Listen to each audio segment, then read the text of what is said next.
বেরালন আমার আল্লাহ পাক কালামুল্লাহ শরীফের মধ্যে আপনারে আমার ওয়াজ করেন ওয়াকিমুস সালাত ওয়া আতুজ যাকাত।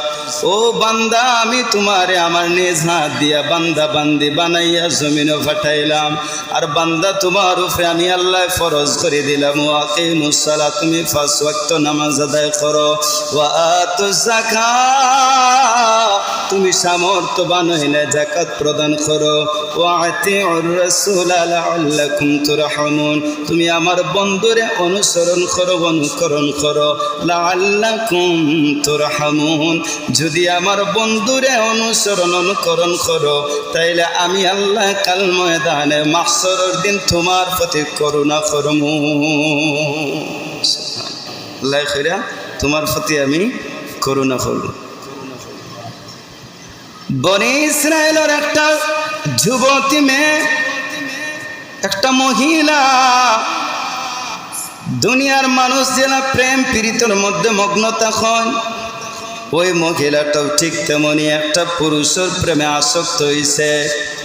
শুধু আসক্ত হয় তাই নাই, ওই মানুষটার লোজে আসক্ত হওয়ার পরে সে অবৈধভাবে মেলামেশা করছে। অবৈধভাবে মেলামেশা করার পরে ওই মহিলার ঘরের মধ্যে একটা সন্তান জন্ম নিছে। সন্তানটা দুনিয়ার জমিনে আবার আল্লাহর বান্দিয়া প্রসব করছে, ভূমিষ্ঠ হইছে। হওয়ার পরে এই জিন্দা সন্তানটারে ওই মহিলায় আবার হাত টিপা মারি ধরিয়া আবার তারে হত্যা করছে। হত্যা করার পরে সে চিন্তা করলো, আমি তো বড় একটা গুনাহ করে নিলাম, আমি তো জঘন্য পর্যায়ে একটা গুনাহ করলাম, আমি তো জঘন্য পর্যায়ে একটা গুনাহ করলাম। ওই মহিলারা দিলের মধ্যে আমার আল্লাহ হেদায়তর নূর ডালিয়া দিচ্ছেন, বান্দিয়ে খান্দা শুরু করেছে। এমনভাবে কান্না করেছে আর আল্লাহর কাছে তওবা করা শুরু করেছে।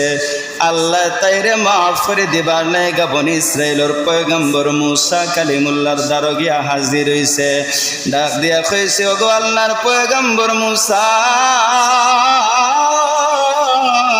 ও মুসা রে, আমি বনি ইসরায়েলের মধ্যে জন্ম নিলাম, কিন্তু আমি মহিলা হইয়া একটা মানুষের লোক অবৈধভাবে মেলামেশা করছি, অবৈধ সন্তান জন্ম দিছি, আবার ওই সন্তানটারে আমি নিজে মায় মারি লাইছি। ও মুসা, তুমি তো আল্লাহর পয়গম্বর, ও মুসা তুমি তো তুর পাহাড়ে যাইয়া ডাইরেক্ট আমার আল্লাহর লগে কথা কও। মুসা রে, আমার লাগে আমার আল্লাহর দরবার তুমি একটু দোয়া করো, আল্লাহ যেন আমার এই গুনাহটারে মাফ করে দিলেন, আর আমি তওবা করলাম, জিন্দেগিতে আমি আর এইরকম গুনার কাজ আর করতাম না। মুসা কালিমুল্লাহ ডাক দিয়া কইলা, হে মহাপাপিষ্ট মহিলা, তুমি কেনে আমার এই বারগারাগের মধ্যে আইছো? যাও তুমি বিদায় হও, যাও তুমি বিদায় হও। আমার আল্লাহ এখন আসমান থেকে যদি আগুন কিছু পাঠায়, আমার আল্লাহ যদি আজাব পাঠায়, তুমিও মরবার সাথে আমরারও তুমি মারবাই। আল্লাহ ওই মুসা কালিমুল্লাহ ওই মহিলাটারে তারাইয়া দিলা, মহিলারে তারাইয়া দিলে। সালাম মুসা কালিমুল্লাহ মহিলারে তারাইয়া দিলেছেন। মহিলা তো খান্দি খান্দি মুসার বাড়ি থেকে বাহির হয়ে গেছে। মুসা কালিমুল্লাহর বাড়িতে মহিলা বাহির হয়ে গেল। এবার কিছুক্ষণ পরে আমার আল্লাহ জিবরাইল ওই মুসার বারগারাগের মধ্যে ফাটাইলা। জিবরিল আমিন আইসা ডাক দিয়া কইলা, ও আল্লাহর পয়গম্বর মুসা, ওই মহিলায় তো তওবা করছিল যে আর জীবনে গুনাহ করতো না। মহিলায় তওবা করছিলেন যে আর জীবনে আমি আর গুনাহ করতাম না। এখন মুসা তুমি জানো না নি, আমার আল্লাহর যতটা আসমানি দরজা আছে সব দরজা বন্ধ। আমার আল্লাহ তান বান্দা বান্দির লেগে একটা দরজা খোলা রাখছেন, ও দরজার নাম হইল আল-তাইবিন, মানে তওবার দরজা। আল্লাহ তওবার দরজা বন্ধ রাখছেন, তুমি এখানে মহিলারে তারাইয়া দিলা।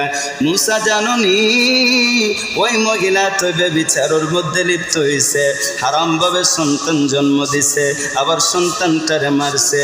এই মহিলা যতটুকু পাপ করেছে তার চাইতে এই জমিনের মধ্যে পাপিষ্ট বান্দা আসর।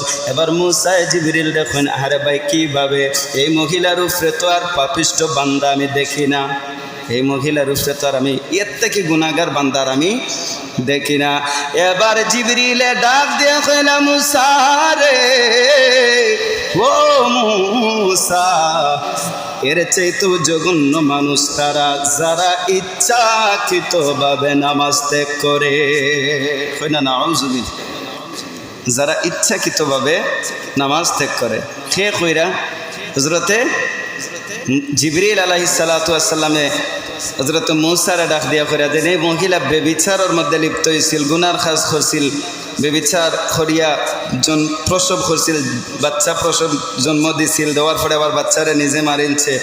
তার চাইতেও আরও নিকৃষ্টতম গুনাহগার হইল ও ব্যক্তি, যে ব্যক্তি কিদা করছে, ইচ্ছাকৃতভাবে নামাজ ত্যাগ করছে। আজকের প্রসঙ্গ হলো নামাজ, নামাজের তাগিদ। এখন নামাজের তাগিদ দিয়া তো ফায়দা নাই যদি আপনি আমি নামাজরে কিতা করিলাই ইচ্ছাকৃতভাবে ছাড়ি দিয়ে আজান শুনি, এরপরেও ঘর থেকে যদি বারইয়া নাই, আজান শুনি এরপরেও আল্লাহর ঘরের দিকে নাই। জানেন এই আজান হয়তো আপনার আমার এই মসজিদের ইমাম সাহেবে ডাকরা আর নাই, যে কোনো একজন আজান দেনেওয়ালা মানছে যে আজান দিন ডাকরায় হয়তো মনে করেন তাই মনে করেন মসজিদে ডাকরা, আরে না, আল্লাহ ডাইরেক্ট ডাকরা, হাইয়া আলাস সালাহ, হে বান্দা তুমি আমার নমাজের দিকে আসো, হাইয়া আলাল ফালাহ, আমার কল্যাণের দিকে আসো। নবীজির চাচা হযরতে আব্দুল্লাহ ইবনে আব্বাস, ওই আব্দুল্লাহ ইবনে আব্বাস রাদিয়াল্লাহু তাআলা আনহু যখন মসজিদের মিনারে থেকে আল্লাহু আকবার ধ্বনি আইতো, হযরতে আব্বাস রাদিয়াল্লাহু তাআলা আনহুর সাথে সাথে কান্না শুরু করে দিতা। অন্যান্য সাহাবী জিগাইতা, আব্বাস তোমার অন্য সময় দেখি তুমি সুস্থ থাকো, আর যখন দেখা যায় মসজিদের মিনার থেকে আল্লাহু আকবারের ধ্বনি প্রকাশিত হয়ে গেছে, সাথে সাথে তুমি খেনে কান্দা শুরু করে দাও। হযরতে আব্বাসে ডাক দিয়া কইন, ও আমার সাহাবী বাইরে, আমি খেনে কান্দি জানুনি, কারণ ওই যে আজানের শব্দটা আমার কানের মধ্যে, আর এই সময় হয়ে গেছে আমি আমার আল্লাহর হুকুম মানার, এই সময় গেছে আমার উপরে ফরজ হয়ে গেছে, সাথে সাথে আমার ফরজটা আমি আদায় করবার। কারণ তো মসজিদের মিনারা থেকে মুয়াজ্জিনে আজান দেন, মুয়াজ্জিনে আমার ডাকে না। এই বাক্যগুলা যদিও আমার আল্লাহর ডাকে মুয়াজ্জিনে, আমার আল্লাহ আমারে ডাক দিয়ে এখন আব্বাস তাড়াতাড়ি আয়, তাড়াতাড়ি আয়, তাড়াতাড়ি আয়, মসজিদ আয়, মসজিদ আয়। এর লেগে আমি যখন আজান শুনি, আজান শোনার পরে আমি আব্বাসে কান্দা শুরু করি। নবীজির সাহাবী একলে দিনভর সারা রাত নামাজের মধ্যে থাকতা, নামাজ পড়তে পড়তে চোখ ফুলে যাইত। হযরতে আব্বাস রাদিয়াল্লাহু তাআলা আনহু এমন একটা সময় এলো, কান্দিতে কান্দিতে দুইটা চোখের মধ্যে সমস্যা ধরে রয়েছে। এবার যখন জ্যোতিষের কাছে নেওয়া হয়েছে, জ্যোতিষে কইছে, আব্বাস তুমি 5 দিন ভরা নামাজ পড়তে পারতেন। আব্বাস এখন যদিও 5 দিন ভরা নামাজ না পড়তে পারে, তাইলে আমার চক্ষুর চিকিৎসার দরকার নাই। আর যদি সামান্যতম পেট বেদনা হয়, আপনি আমি বিছানার মধ্যে ঘুমাই যাই, যদি জিকাই নামাজ আইলাই না খেনে বলে ওদের পেটের মাঝে বড় বেদনায় ধরছে, যদি যুবকরা জিকাই ভাই নামাজ আও না খেনে বলে ওদের ফ্যান্টর মধ্যে বড় সমস্যা হয়েছে, যদি জিকাই ভাই নামাজ আও না খেনে বলে মাথার বেদনায় বালিশ থেকে মাথা তুলতাম পারছি না, বিদায় নামাজ আইতাম পারছি না। আর নবীজির সাহাবীও তো গুরুতর অসুস্থ হইছেন, অসুস্থ শরীর লইয়াও আমার আল্লাহর সেজদা দিছ, সুবহানাল্লাহ। এর লেগে আমি একটা গজল লিখছিলাম, নামাজ পড়ো শান্তি মনে আল্লাহকে পাওয়ার জন্য, নামাজ তোমার ইমানের স্তম্ভ রে মন, নামাজ তোমার ইমানের স্তম্ভ। শান্তি মনে পড়লে নামাজে জীবন শান্তিময়, নামাজের কারণে আল্লাহর জান্নাত নসিব হয়। দুনিয়ার ব্যস্ততায় তুমি, দুনিয়ার ব্যস্ততায় তুমি নামাজ করো না ভঙ্গ, নামাজ তোমার ইমানের স্তম্ভ। নামাজ পড়ো শান্তি মনে আল্লাহকে পাবার জন্য, নামাজ তোমার ইমানের স্তম্ভ। প্যারে হাজিরিন, এবার জ্যোতিষ কইল, ও আব্বাস তুমি 5 দিন পরে একটা উষা কাটোর মধ্যে সেজদা দেওয়া লাগবো। আমরা সেজদা দেই মাটিত, আমরা সেজদা দেই মাটিত। আর আব্বাস রে কইল, আব্বাস রে তোমার সেজদা দিতে হইব একটা কাটোর উপরে, হই না নি? সামান্য আল্লাহর বান্দা দেখবা আমরার সমাজে অনেক টাটকা মুরব্বী আছে। টাটকা মুরব্বী বুঝেননি, মানে সুস্থ মুরব্বী, এরা টাটকা হয়, তর তাজা। তো টাটকা মুরব্বী দেখবা বাজার তনে বাড়ি পর্যন্ত হাঁটি হাঁটি আইতে পারে, আবার বাড়ি তনে হাঁটি হাঁটি ফুরির বাড়ি যাইতে পারে। মসজিদ আইলে সিয়ারো বইয়া নামাজ পড়ে। আল্লাহর কাছে সবসময় চাইবা, আল্লাহ তুমি সারা বান্দা বান্দির বডিটা বানাইছো, আর বান্দার চেহারাটা তুমি কইছো খালাকতু বিয়াদাইয়া, নিজে বানাইছো, নিজের হাত দ্বারা বানাইছো। আল্লাহ গো, আমার জীবনে এমন কোনো বেমার দিও না, এমন কোনো অসুস্থ দিও না যে অসুস্থতার কারণে আমার কপালটা তোমার কুদরতি কদম লাগাইতাম পারি না। আল্লাহ এমন কোনো গুনার কারণে আমার এমন কোনো বেমার দিও না যে বেমারের কারণে আমার পাওটা আমি মাটির মধ্যে লাগাইতাম পারি না। আল্লাহর বান্দা এখনো সুস্থ আছেন, জ্ঞান আছে, সাধারণত বিবেক আছে, বিবেকটারে কাজে লাগাও কা। আমি যতদিন আলোচনা করে সবসময় নামাজের প্রসঙ্গটা তুলি, কারণ আপনার নামাজ ছাড়া কবরের মধ্যে আপন কিচ্ছু নাই। এই যে আমরার মসজিদের খাদিম আসলা, আমি মুখ ভরিয়া দাদা ডাকছি মরহুম আয়ুব আলী। এতদিন মোহাম্মদ নাম ধরিয়া থানা আইডি কার্ডও মোহাম্মদ লেখা, জন্ম নিবন্ধন কার্ডও মোহাম্মদ লেখা, যেন গেছন টান্ডে মোহাম্মদ অমুক মিয়া কইয়া ডাক দিছন, কিন্তু এখন আপনি আমি টান্ডে মরহুম কইয়া ডাকি।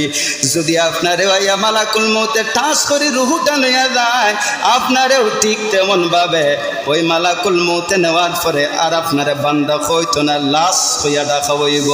এর লেগে বিবেকটা কাজে লাগাও কা।